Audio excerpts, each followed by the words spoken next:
ಸುಮ್ಮನೆ ಈ ಥರ ಎಲ್ಲ ನಿನಗೆ ನೀನೇ ಹೇಳ್ಕೊಂಡು ಯಾಕೆ ನೀನು ಮರ್ಯಾದೆ ತಕ್ಕೋತೀಯಾ? ಕ್ಲಾಸಲ್ಲಿ ಏನಾಯ್ತು ಅಂತ ಹೇಳು. ಅದನ್ನ ಮೇಲೆ ಹೇಳ್ತೀನಿ. ಫಸ್ಟ್ ನೀನು ಕಾಲೇಜಿಗೆ ಯಾಕೆ ಬಂದಿಲ್ಲ ಅದನ್ನ ಹೇಳು. ಅದು ಅಲ್ಲದೆ ತಾತನ ಹತ್ರ ನಿನ್ನ ಫ್ರೆಂಡ್ ಯಾರಿಗೋ ಹುಷಾರಿಲ್ಲ ಅಂತ ಸುಳ್ಳು ಬೇರೆ ಹೇಳಿದ್ಯಾ. ನಾನು ನಿನ್ನ ಬಸ್ ಸ್ಟಾಪ್ ಹತ್ರ ಡ್ರಾಪ್ ಮಾಡಿ ಹೋದ್ಮೇಲೆ ಕಾಲೇಜಿಗೆ ತಾನೇ ಬರಬೇಕು. ಅದು ಬಿಟ್ಟು ಆಸ್ಪತ್ರೆಗೆ ಯಾಕೆ ಹೋಗಿದ್ದೆ? ಅದು ನಾನು ಕಾಲೇಜಿಗೆ ಬರೋಣ ಅಂತಾನೆ ಹೊರಟೆ. ಬಸ್ ಸ್ಟ್ಯಾಂಡ್ ಅಲ್ಲಿ ಯಾವ್ದೋ ಒಂದ್ ಅಜ್ಜಿ ತಲೆ ಸುತ್ತ ಬಿದ್ಬಿಟ್ರು. ಪಾಪ ಅವ್ರನ್ನ ಕರ್ಕೊಂಡು ಹಾಸ್ಪಿಟಲ್ಗೆ ಹೋಗಿದ್ದೆ. ಅಲ್ಲಿ ನೋಡಿದ್ರೆ ನಮ್ ತಾತ ಅಜ್ಜಿ ಇಬ್ರು ಇದಾರೆ.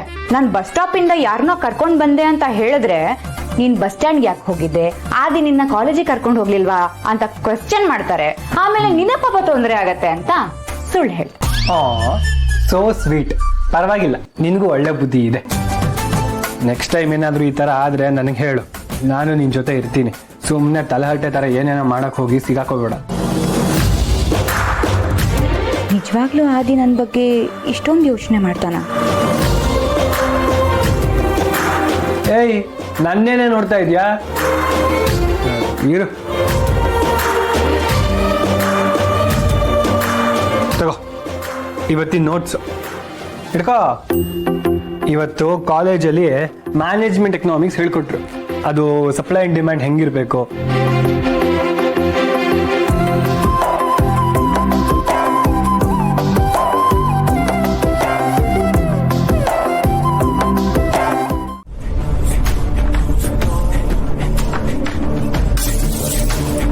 ನಾನು ನಿನ್ನ ಹಾಗೆ ನಿನ್ ಮೇಲೆ ಕೆಸರು ಹಾಕ್ಬೋದಿತ್ತು, ಆದ್ರೆ ನೀನು ಕೆಸರಿಗಿಂತ ಗಲೀಜು.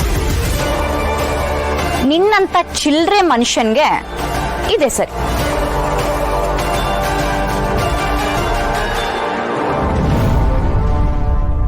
ನಿನ್ನ ನಾನು ಗುಬ್ಬಿ ಮರಿ ಅನ್ಕೊಂಡಿದ್ದೆ, ಆದ್ರೆ ಇವತ್ತು ನನ್ನ ದಾರಿಗೆ ಬೆಕ್ಕಿನ ಮರಿ ತರ ಅಡ್ಡ ಬಂದ್ಬಿಟ್ಟೆ. ಇಷ್ಟು ದಿವಸ ನೀನು ನನ್ನ ಕಣ್ಣಿಗೆ ಬೀಳ್ದೆ ನೆಮ್ಮದಿಯಾಗಿದ್ದೆ. ಈಗ ನನ್ನ ಕಣ್ಣಿಗೆ ಬಿದ್ದಿದ್ಯಾ ಅಂದ್ರೆ ನಿನ್ನ ಕೆಟ್ಟ ಟೈಮ್ ಸ್ಟಾರ್ಟ್ ಆಯ್ತು ಅಂತ. ಈ ಜೈಶಂಕರ್ಗೆ ಇರುವೆಗೆ ಬೆಲ್ಲ ಹಾಕೋಕ್ಕೂ ಗೊತ್ತು, ಇರುವೆನ ಹೊಸ್ಕ ಹಾಕೋದು ಗೊತ್ತು. ಇವತ್ತಾಗಿದ್ದ ಅವಮಾನಕ್ಕೆ ತಕ್ಕ ಪ್ರತಿಕಾರ ತೀರ್ಸ್ಕೊಳ್ಳಿಲ್ಲ ಅಂದ್ರೆ ನಾನು ಜೇಯಸ್ಸೇ ಅಲ್ಲ.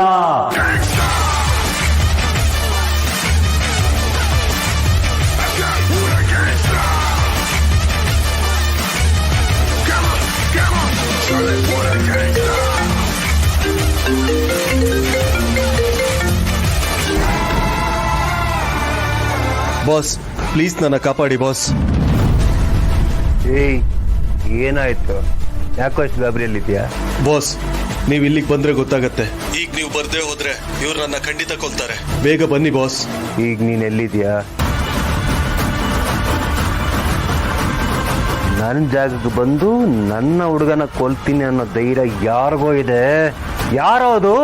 ಅದೇ ಬಾಸ್, ನೀವು ಆಸ್ಪತ್ರೆಯಲ್ಲಿ ಸಾಯಿಸಕ್ಕೆ ಅಂತ ಕಳಿಸಿದ್ರಲ್ಲ, ಅವರೇ ಇವರು.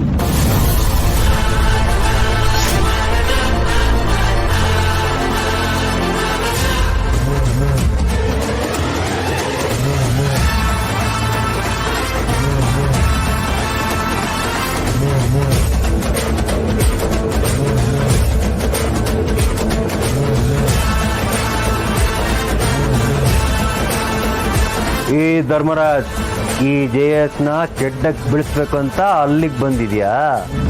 ಆದ್ರೆ ನಾನೇ ನಿನಗೆ ಕೆಡ್ಡ ತೋಡ್ತೀನಿ ನೋಡು. ಎಲ್ರು ಇಲ್ಲಿ ಕರ್ಸಿದ್ಯಾ? ಏನ್ ನಿನ್ ಪ್ಲಾನು? ಅಯ್ಯೋ ಚಿಕ್ಕಪ್ಪ, ಎಲ್ರು ಕರ್ಸಿರೋದು ನಾನಲ್ಲ, ಲಕ್ಕಿ. ಏನಿದೆಲ್ಲ? ಎಲ್ರು ಒಟ್ಟಿಗೆ ಸೇರಿಸಿ ಏನ್ ಮಾಡ್ಬೇಕು ಅಂತಿದ್ಯಾ? ಇಬ್ರಿಗೂ ಓದ್ಕೊಳಕ್ ಏನೂ ಇಲ್ವಾ? ಇದೆ ಅತ್ತೆ, ಆದ್ರೆ ಓದೋದ್ರ ಜೊತೆಗೆ ನಮ್ಗೆ ಎಂಟರ್ಟೈನ್ಮೆಂಟ್ ಬೇಕಲ್ವಾ, ಅದಕ್ಕೆ ಇದನ್ನೆಲ್ಲ ಅರೇಂಜ್ ಮಾಡಿರೋದು. ಈ ಟ್ರ್ಯಾಕುಲಾ, ಏನ್ ಹೇಳ್ತಾ ಇದ್ಯಾ? ನೀನ್ ಎಲ್ರೂ ಕರ್ಸಿರೋದು ಎಂಟರ್ಟೈನ್ಮೆಂಟ್ ಕೊಡಕ? ಏನ್ ನಿನ್ನ ನೀನು ದೊಡ್ಡ ಸೆಲೆಬ್ರಿಟಿ ಅನ್ಕೊಂಡ್ಬಿಟ್ಟಿದ್ಯಾ? ಏನ್ ಮಾಡಕ್ ಹೊಟ್ಟಿದ್ಯಾ? ಕರೆಕ್ಟಾಗಿ ಹೇಳು. ಈ ಆದಿ ಅಲ್ಲಿ ನೋಡು ದೇವಕಿ ಅಮ್ಮನ, ಅವರು ಎಲ್ರ ಮುಂದೆ ಏನೂ ಆಗಿಲ್ಲ ಅನ್ನೋ ತರಾನೇ ಇರ್ತಾರೆ. ಆದ್ರೆ ಪಾಪ ರೂಮಲ್ಲಿ ಒಬ್ರು ಯಾವಾಗ್ಲೂ ದುಃಖದಲ್ಲೇ ಇರ್ತಾರೆ. ಅದಕ್ಕೆ ಅವ್ರನ್ನ ಎಲ್ಲರ ಜೊತೆ ಇದೇ ತರ ಎಂಗೇಜ್ ಆಗಿಟ್ರೆ ಅವರು ಸ್ವಲ್ಪ ಖುಷಿ ಖುಷಿಯಾಗಿರ್ತಾರೆ. ಅದಕ್ಕೆ ಇದೆಲ್ಲ. ಪರವಾಗಿಲ್ಲ, ಅವಾಗವಾಗ ನಿನ್ ಮೆದ್ಲೂನು ಕೆಲಸ ಮಾಡುತ್ತೆ. ವಿದ್ಯೆಗೋಸ್ಕರ ನೀನು ಇಷ್ಟೊಂದೆಲ್ಲ ಮಾಡ್ತಿದ್ಯಾ ಅಂದ್ರೆ ನಿನಗೆ ನನ್ನ ಸಪೋರ್ಟ್ ಇದೆ. ಏನೋ ಎಂಟರ್ಟೈನ್ಮೆಂಟ್ ಅಂತ ಹೇಳಿ ನೀವಿಬ್ರೆ ಮಾತಾಡ್ಕೊಂಡು ನಿಂತಿದ್ದೀರಲ್ಲ, ಇದೇನಾ ಎಂಟರ್ಟೈನ್ಮೆಂಟ್ ಅಂದ್ರೆ? ಇಲ್ಲ ಇಲ್ಲ ಇಲ್ಲ, ಇವಾಗ ಆಟ ಶುರು ಮಾಡೋಣ. ಆಟ ಆಡೋ ವಯಸ್ಸ ನಮ್ದು. ಚಿಕ್ಕತೆ, ಆಟ ಆಡಕ್ಕೆ ವಯಸ್ಸಲ್ಲ ಮುಖ್ಯ, ಮನ್ಸ್ ಮುಖ್ಯ. ಈ ತರ ಎಲ್ರು ಸೇರಿ ಆಟ ಆಡೋದ್ರಲ್ಲಿ ಖುಷಿನೇ ಬೇರೆ. ಓಕೆ, ಈಗ ನಾವು ಗೇಮ್ನ ಶುರು ಮಾಡೋಣ. ಎಲ್ರಿಗೂ ಈಗಾಗಲೇ ಗೊತ್ತಾಗಿರುತ್ತೆ, ನಾವು ಆಡ್ತಾ ಇರೋ ಗೇಮ್ ಮ್ಯೂಸಿಕಲ್ ಚೇರ್. ಸೊ ನಾವೀಗ ಮ್ಯೂಸಿಕ್ನ ಆನ್ ಮಾಡಿದ ತಕ್ಷಣ ಎಲ್ಲರೂ ಈ ಚೇರ್ ಸುತ್ತಕ್ಕೆ ಶುರು ಮಾಡಬೇಕು. ನಾವು ಮ್ಯೂಸಿಕ್ನ ಆಫ್ ಮಾಡಿದಾಗ ಒಂದೊಂದು ಚೇರ್ನ ಹಿಡ್ಕೊಂಡು ಕೂತ್ಕೋಬೇಕು. ಯಾರಿಗೆ ಚೇರ್ ಸಿಗಲ್ವೋ ಅವ್ರ ಔಟ್. ಅಷ್ಟೇ ಗೇಮ್. ಓ, ಗೊತ್ತಾಯ್ತು ಬಿಡಿ ಅಣ್ಣಾರೇ. ಸೂಪರ್.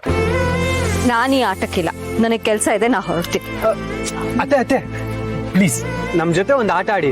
ಆದಿ ಪ್ಲೀಸ್, ನನಗೆ ಆಟ ಆಡೋ ಮೂಡಿಲ್ಲ. ಅತ್ತೆ, ನಾವ್ ಈ ತರ ಆಟ ಆಡೋದ್ರಿಂದ ಮನ್ಸಿಗೆ ತುಂಬಾ ಖುಷಿ ಆಗುತ್ತೆ.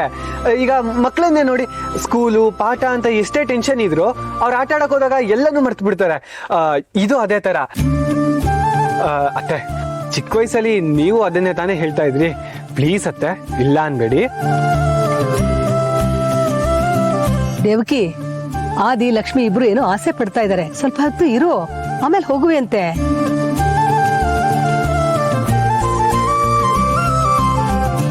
ಸರಿ, ಬರ್ತೀನಿ. ಆದ್ರೆ ಅಮ್ಮನು ನನ್ ಜೊತೆ ಆಟ ಆಡ್ಬೇಕು. ಏನೇ ನೀನು, ನಿನಗ ಆಡು ಅಂತ ಹೇಳಿದ್ರೆ ನನ್ನನ್ನ ಆಡು ಅಂತ ಒತ್ತಾಯ ಮಾಡ್ತೀಯಲ್ಲ. ನನಗ್ ಮಂಡಿ ನೋವು ಇದೆ ಕಣೆ, ಆಡಕ್ ಆಗಲ್ಲ. ಅಜ್ಜಿ, ನೀವ್ ಇವಾಗ ಆಟ ಆಡಿ, ಆಮೇಲೆ ಮಂಡಿ ನೋವು ನಿಮ್ಮನ್ನ ಆಟ ಆಡ್ಸೋದು ಬಿಟ್ಟು ಹೋಗುತ್ತೆ.